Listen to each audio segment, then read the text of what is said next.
purity culture, the harm it has done. Calling all men, calling all women, we need to throw purity culture out the window and never see it again. And we need to replace it with the Catholic view of the virtue of chastity. I've talked about this multiple times on my socials, and someone once commented, sure, we can get rid of it, but we need something wholesome to replace it. And I agree. We have that. Catholics have that. It's theology of the body. It's the virtue of chastity. We have a replacement for purity culture. And I know that sounds like a lot of big ideas, and it is. So we're going to start talking about it today. Hi, my name is Sarah. Welcome back. We are here with CatholicMatch talking all things dating and relationships. And today we're going to dive into purity culture versus chastity. This is a topic I'm so passionate about because of my conversion at 20 years old. I converted to Catholicism in college from a previous 2 decades of having little to no faith at all. I believe, and I changed my entire worldview and the way I live my life as a result, that you can change your ways. When it comes to your worldview, your sexual activity, your pursuit of knowledge, your pursuit of virtue, how you dress, how you eat, whatever have you, you can acknowledge that a certain way of your life is in a way that you don't want it to be anymore, identify steps to change that, and then change it. That is something you are allowed to do. It doesn't matter how old you are. It doesn't matter what your past looks like. There is no, it's too late or I'm too far gone. I feel like we tell ourselves this is how it is always been, and so this is how it's always going to be, and that is just not true. Okay, so let's dive in. Purity versus chastity, very loaded words. Let's start with purity. Purity mostly lives within the evangelical purity culture, where you have purity rings and the true love waits pledges and the scare tactics of what losing your purity would do to you or mean for you. It's where you were told to never have sex before marriage, and that was simply the rule. There was no why explained, why it should be within marriage, why you shouldn't be doing it outside of marriage, why it's a good thing to avoid while you're dating, and why it's ultimately a great gift to us. Nothing within purity culture talks about the purpose of sex or even the goodness of it. There is just a lot of shame associated within it and a lot of telling us to not have it ever. And I don't know if anyone has ever told you before, but Catholics like sex. We see it as very good. When it is rightly ordered, that is in its rightful place within our lives, it is a very, very good thing. So because of this, because evangelical purity culture has left it at follow this rule or else, lots of language around sex and purity has become synonymous with virginity. Essentially, you are born in a state of purity and you can lose that through sexual activity. You go from pure to damaged to completely impure. And you can maybe go from impure back to damaged, maybe. But if you had sex and you lost your virginity, you were through. There's no getting it back. That purity that you lost, which means you lost a part of yourself too. Or at least that is how people have made to feel through this rhetoric. So what happens if you were sexually frustrated in your teen years? Or what happens if it went too far and now you regret it one night? What happens if you were sexually assaulted? Or if you just simply don't want to have sex anymore until you're married and you've had a ton of sex in your life? Are you done? Are you damaged beyond repair? No, you're not. I promise. And before I explain why, I want to address 2 additional problems with purity culture just before we move on to the bigger and better chastity. 1, this whole line of thinking is the opposite of what Catholics believe.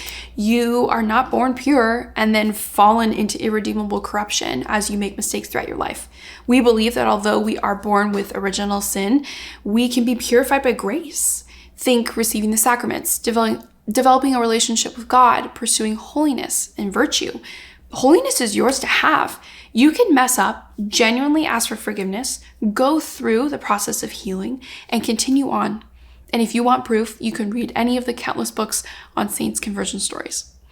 Number 2, the evangelical purity culture completely neglects how we should live out a life that includes sex post-marriage.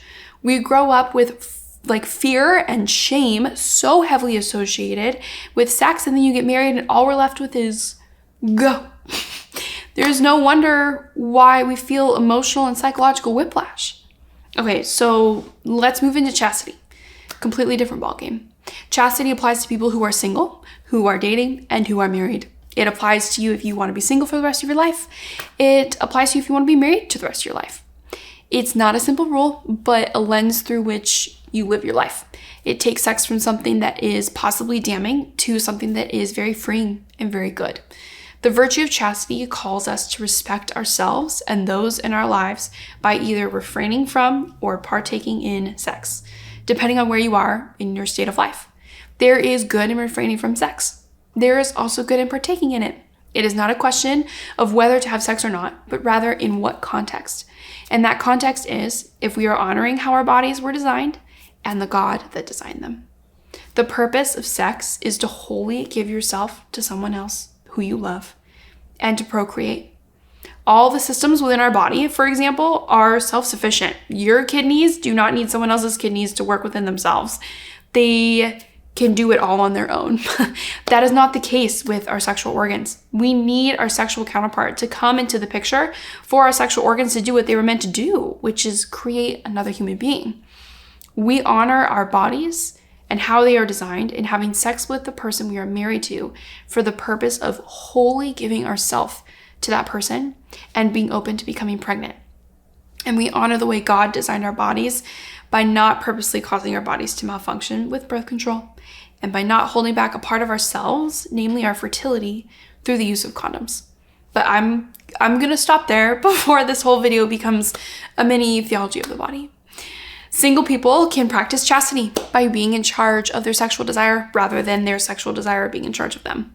For example, avoiding lust. People who are dating can practice chastity by waiting until they are married to have sex, knowing that it is a piece of being wed to another for the rest of your life and not a separate addition. And married people still definitely need to practice chastity.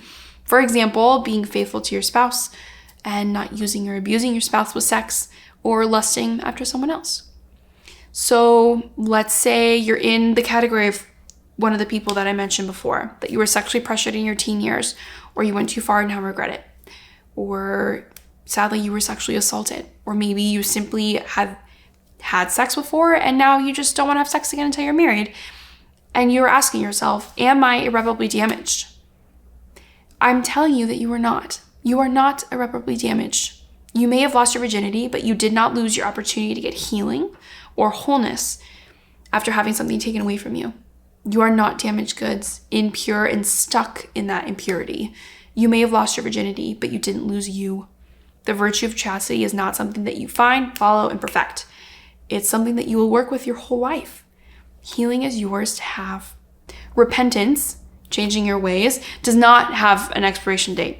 There is no window you have to be in. Unlike purity culture, chastity asks that we strive to be better, to seek forgiveness and healing when we mess up through our relationship with Jesus Christ and the sacraments of the Catholic Church, and hold holiness as our goal for the goodness of our souls, the souls of those we love, and for the love of Jesus Christ. It is how you get people to convert throughout different phases of life, in knowing that we have the freedom to get up after we fall, to return to the Father, to change our ways, as we are opened up to the truth of the gospel. It's how we have to live if we believe in the ongoing mercy and love that is for us as the children of God. It's either all real or it's all bogus. And I'm telling you now, it's all real. Let's live like it. That is all I have for today. I mean, I could go on and on and on, but that is today's video. I hope that you enjoyed what I had to say. If you did, let me know. Give this video a thumbs up.